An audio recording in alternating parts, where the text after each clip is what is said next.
Dizem que Sócrates descansava sob uma árvore quando um de seus discípulos agitados se aproximou e disse: Mestre, quero te contar como um amigo seu falou mal de você. Espera, você já fez passar pelos 3 filtros o que vai me dizer? Os 3 filtros? Como assim? O primeiro filtro é a verdade. Você tem certeza absoluta de que o que vai me contar é verdadeiro em todos os pontos? Admito que não. Eu só ouvi de outra pessoa mesmo. Pelo menos você o fez passar pelo segundo filtro, que é a bondade.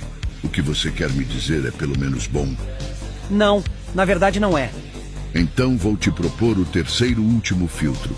Isso que você irá me dizer sobre meu amigo é realmente necessário? Sinceramente não.